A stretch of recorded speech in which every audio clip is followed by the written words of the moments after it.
अस्सलाम वालेकुम वरहमतुल्लाहि वबरकातुहू। मेरे भाइयों,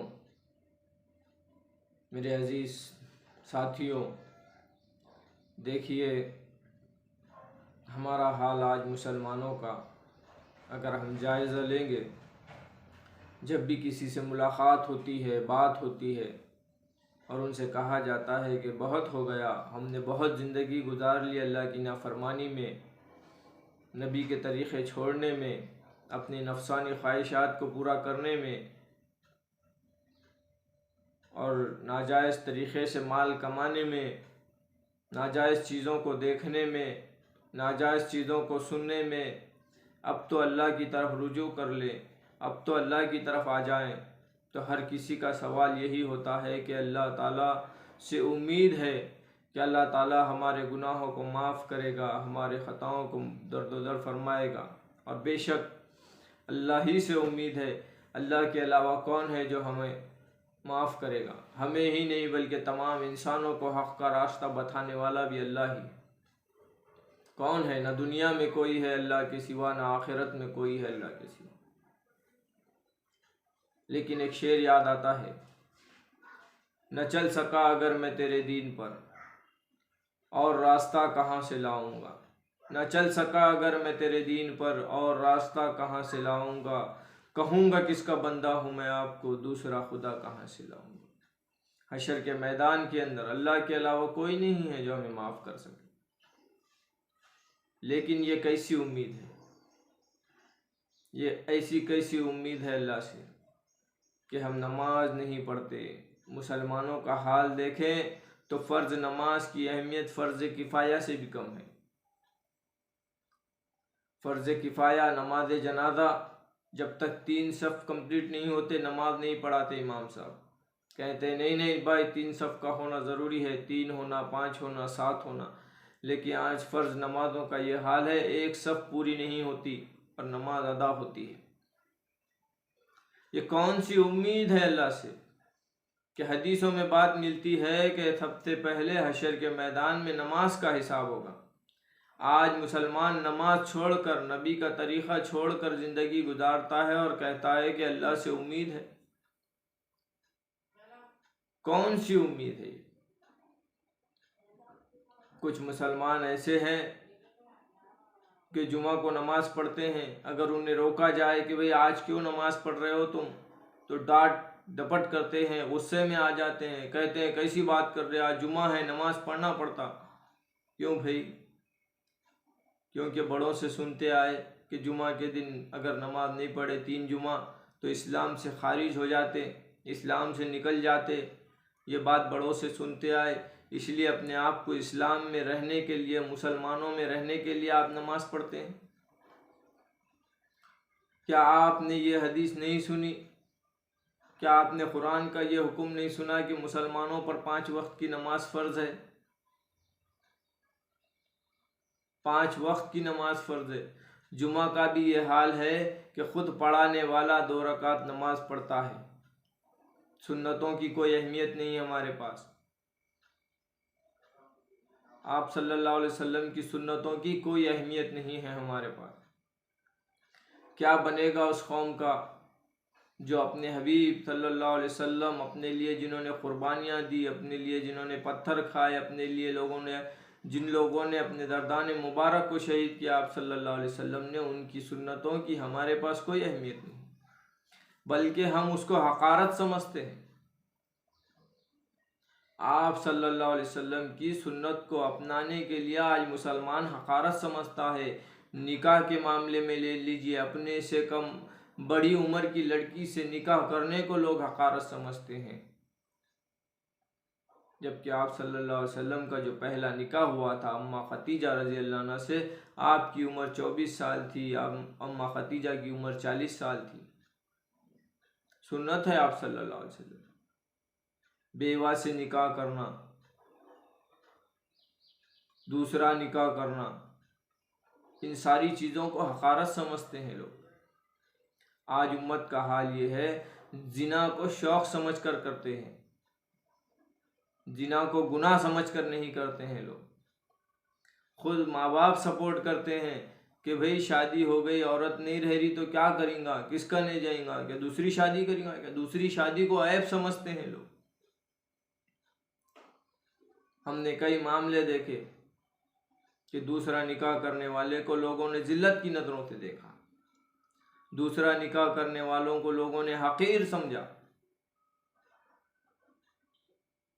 तकदीर को नहीं मानते लोग। और ईमान तकदीर पर है। तदबीर हम लाख कर ले, लेकिन जो तकदीर में है, जो मुकद्दर में है, वो होके रहेगा।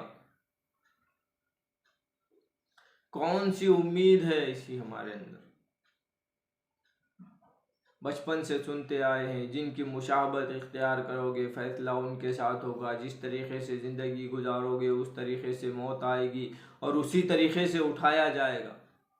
आज हमने यहूदी नसारा की मुशाहबत इख्तियार की हुई है, हमने मुशरिकों की मुशाहबत इख्तियार की हुई है। आज मुसलमानों का हाल देखिए, गैरों की मुशाहबत इख्तियार करके उनसे लड़ने की बात करते हैं, उनसे जिहाद करने की बात करते हैं, उनकी बनाई हुई चीज़ें इस्तेमाल करते हैं और उनसे लड़ने की बात करते हैं। कहाँ से है ये बात साबित? नमाज छोड़कर जिहाद की बात करते हैं। नमाज पहले फ़र्ज हुई, जिहाद बाद में फ़र्ज हुआ। नमाज हर कंडीशन में पढ़ना है, जिहाद कंडीशन के मुताबिक करना। जब जिहाद की कंडीशन बन जाती है तो उस वक्त जिहाद करना है, लेकिन जिस वक्त नमाज का वक्त हो जाता है उस वक्त नमाज ज़रूरी है। बल्कि जिहाद के मैदान में भी नमाज माफ़ नहीं है। जिहाद फ़र्ज़ है लेकिन करना सुन्नत के मुताबिक है। आज उम्मत सुन्नत पर ही नहीं, बल्कि फ़र्ज़ पर ही नहीं है, फ़र्ज़ की कोई अहमियत नहीं। लोग आसानी से नमाज छोड़ते हैं, लोग आसानी से रोज़े छोड़ते हैं। भी क्या कर रहे हैं मुसलमान? इंतज़ार कर रहे हैं, लगता है इंतज़ार कर रहे हैं अल्लाह के अज़ाब का। कौम का बदल जाना ये अल्लाह का अज़ाब है हमारे ऊपर। क्या उम्मीद है अल्लाह से हमारी कि माफ़ कर देगा हमें? अल्लाह ने ख़ुद कुरान में ऐलान किया कि मैं हिसाब लेने वाला हूँ, मैं हिसाब लूँगा। अल्लाह ने ऐलान किया कि हशर के मैदान में किसी के साथ नाइंसाफ़ी नहीं होगी, उसको बदला उसी चीज़ का दिया जाएगा जो करके आया। अल्लाह के खुले ऐलानात है और हम क्या कर रहे हैं? हम अल्लाह के हुक्म तोड़कर, नबी के तरीक़े को छोड़कर अल्लाह से उम्मीद लगाए बैठे हैं। हमारे सामने हदीस है कि अक्लमंद है वो शख्स जो मौत से पहले पहले मौत की तैयारी करे, और बेवकूफ़ और नादान है वो शख्स जो अल्लाह की नाफरमानी करते हुए अल्लाह से लंबी लंबी उम्मीदें बांधे। आज मुसलमानों का हाल देखो, नमाज नहीं, रोज़े नहीं, कोई अमल नहीं, ज़िक्र व अस्कार नहीं। तन्हाई में रहे तो मोबाइल में मसरूफ़, मशगले में रहे तो उम्मत के सामने कारोबार की बातें, हुकूमत की बातें, फ़लाँ की ग़ीबत, फ़लाँ की चुगली। गुनाह को गुनाह नहीं समझ रहे हैं, लोगों के ऐबों को ज़ाहिर कर रहे हैं ताने के लिए, उनकी इस्लाह के लिए नहीं।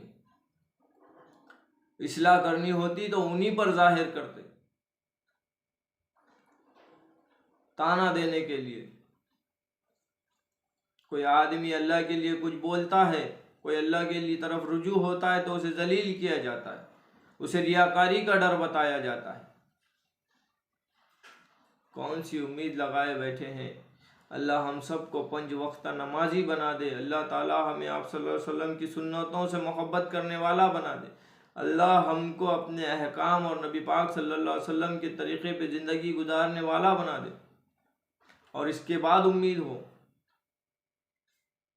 सहाबा इकराम रज़ियल्लाहु अन्हुम अजमईन, तमाम अंबिया अलैहिस्सलाम के ताल्लुक़ से आता है कि हशर के मैदान में हर कोई परेशान हाल होगा। अंबिया जो मासूम थे वो भी परेशान होंगे हिसाब के डर से, और आज उम्मत बेहिसाब ज़िंदगी गुजार के उम्मीद लगाए बैठी है कि अल्लाह माफ़ कर देगा। फिर अल्लाह के वादे का है, अल्लाह के कलाम का क्या? आप सल्लल्लाहु अलैहि वसल्लम की हदीसों का क्या।